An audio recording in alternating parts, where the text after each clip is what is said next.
story time et en même temps on fait un full face, mais un petit full face. Je vais vous raconter la fois où quand j'étais en 5e, il y a un de mes surveillants qui avait le double de mon âge qui était clairement en train de me draguer. Donc j'étais en 5e, il avait le double de mon âge. Voilà, c'était sa première rentrée dans ce collège-là, donc il venait de prendre son poste. Franchement, il était gentil, en tout cas avec moi, il était gentil. Avec mes copines aussi, il était gentil. De base, en fait, il n'y avait rien de bizarre avec Kevin. Juste des fois, voilà, il était un petit peu relou parce que je pense qu'il voulait se faire respecter comme tout surveillant. Mais voilà, moi, j'étais pas du genre à manquer de respect. Bon, j'ai toujours eu mon caractère, ça c'est un secret pour personne. Dans l'histoire, c'est super important que vous sachiez qu'il y a une de mes copines qu'on va renommer Sarah. On va l'appeler Sarah. Sarah et moi, en fait, on habitait à côté. En fait, il y a des gens qui pensaient qu'on était sœurs parce qu'à chaque fois, on disait qu'on était sœurs tellement on était proches et tout. Sachant que lui, Kevin, on lui avait dit ouais, on est sœurs et tout. Sachant qu'on n'a pas du tout le même nom de famille. Enfin, physiquement, on se ressemble pas et tout. Mais on était déter dans notre truc. Vous savez, les trucs de conneries de collégienne, quoi. Si je vous dis ça, c'est parce que c'est un détail important dans l'histoire. Bref, donc en fait, ce qui se passe, c'est que Kevin, il est gentil. Et en fait, avec moi, il est particulièrement gentil, mais rien d'alarmant. Moi, je suis en mode, c'est d'art, en fait. Genre, j'ai un surveillant qui est de mon côté. Donc, si jamais j'ai besoin de quelque chose, de sortir de cours, ou quand je suis collée, ou ceci, cela, il sera de mon côté, voilà. Et en fait, des fois, de temps à autre, il me faisait des compliments. Donc, notamment sur mes fossettes. Il me disait qu'il aimait grave mes fossettes et tout. Sachant que moi, il faut savoir que quand j'étais en primaire et collège, je me faisais grave tailler par rapport à mes fossettes, aussi au lycée un petit peu.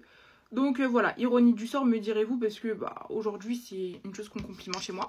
Bref, il me complimente, mais moi je me dis pas que c'est chelou parce que c'est un surveillant. Donc je me dis, c'est un surveillant, déjà t'es en train de faire ton taf, plus t'as le double de mon âge, il avait la trentaine passée. Moi à aucun moment je me suis dit que ces compliments cachaient quelque chose comme ça. Sauf que petit à petit, ce qui se passe, c'est qu'il commence à me laisser des mots dans mon sac. Il commence à vouloir me prendre en aparté pour me dire des choses qu'il aurait très bien pu me dire devant mes copines, ce genre de choses. Et mes copines remarquent un petit peu que, bizarrement, moi, j'ai un traitement de faveur. Moi, je suis en mode, mais archi pas, genre, pas du tout. C'est juste qu'il est gentil, tout ça. Sauf qu'il commence à être de plus en plus direct. C'est-à-dire que je comprends ouvertement que, et il me le fait comprendre, que je lui plais physiquement. Déjà, juste de verbaliser ça, c'est une dinguerie. Déjà, j'espère que si jamais il y a des filles qui sont au collège ou si vous avez des petites sœurs ou des petits frères, puisque ça arrive aussi aux petits garçons ou aux jeunes ados et tout, des neveux, des nièces, peu importe qui sont à cet âge-là, quoi, méfiez-vous grave déjà du personnel scolaire. Je sais pas si on appelle ça comme ça, mais bref, voilà. Tout ce qui est centre et tout, et surtout si vous êtes concerné, genre en mode vous regardez cette story time et vous êtes au collège et tout et qu'il y a un surveillant ou une surveillante qui a des propos, des compliments, trop de compliments là, attention. Parce que moi tout ce que je vous raconte c'est des choses que même ma famille n'est pas au courant, genre clairement ma famille va découvrir ça en regardant les vidéos, voilà quoi, j'en ai pas parlé parce que j'ai toujours été habituée à régler mes problèmes entre guillemets toute seule et puis ça m'a entre guillemets réussi, mais ne faites pas comme moi. Moi c'est moi, vous c'est vous, chacun son chacun. Bref, il commence à être, à être très direct sur le fait que je lui plais physiquement, qu'il me trouve très belle. C'est pas des termes qu'on dit à une gamine de 12-13 ans quand on a plus de 30 et quand t'es surveillant. Bref, il commence à me laisser des mots et tout. Et là, à un moment donné, il me dit « Bientôt, je vais te dire un truc, tu vas être grave choquée et tout, mais je peux pas te le dire maintenant. » Et moi, vous savez, j'ai jamais supporté ça en mode « Purée, tu me caches des trucs. » Moi, je suis trop impatiente. Il faut que je sache le truc directement. Dis-le moi maintenant, en fait. Et il me disait non, je peux pas te le dire et tout, c'est chaud, mais vas-y, t'inquiète pas, je te le dirai après. Moi, j'étais à des années-lumière de me douter de ce qu'il allait me dire. Moi, je pensais qu'il allait me parler, je sais pas moi, de sa vie, d'un truc qui s'est passé au collège, entre les profs et tout. Vous savez, les trucs comme ça, quoi. Sauf que vient le jour où il décide de me laisser un mot, genre une lettre. Clairement, je dis un mot, mais c'était une lettre. Mais il me dit, cette lettre-là, tu la lis pas maintenant, tu la liras après. Genre plus tard, à partir de lundi. Parce que c'était la fin de semaine et il voulait que je la lise à partir de lundi. Moi, il faut savoir que je respecte grave la parole des gens. Donc, en gros, j'ai pas lu la lettre quand j'étais genre entre jeudi et vendredi. Je l'ai pas lu. Je l'ai lu le week-end.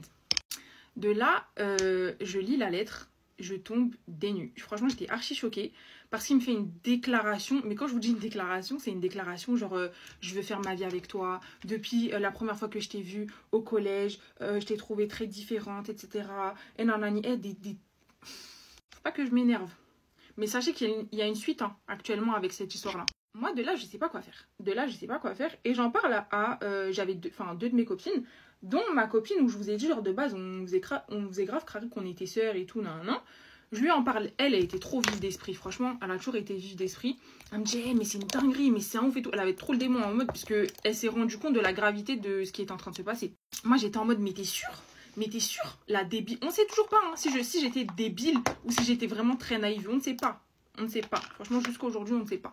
Elle me dit, ouais, c'est une dinguerie et tout, patati patata. Attends, on va voir lundi. Lundi, on voit quoi? Il est pas là. Oh, comment ça, il est pas là? Maintenant, on se dit, ah, peut-être que c'est son jour de repos, peut-être il est malade et tout. On a trouvé ça bizarre, mais c'est tout, quoi. Et moi, j'étais en train de ruminer, genre en mode, mais c'est quoi le délire? Genre, c'est bizarre et tout, nan, nan. Et de là, on apprend qu'en fait, il ne travaille plus au collège. Donc le boug, il avait prémédité toute son histoire. Et je sais pas, jusqu'à aujourd'hui, je sais pas s'il s'est fait virer ou si il a juste arrêté de taffer, quoi.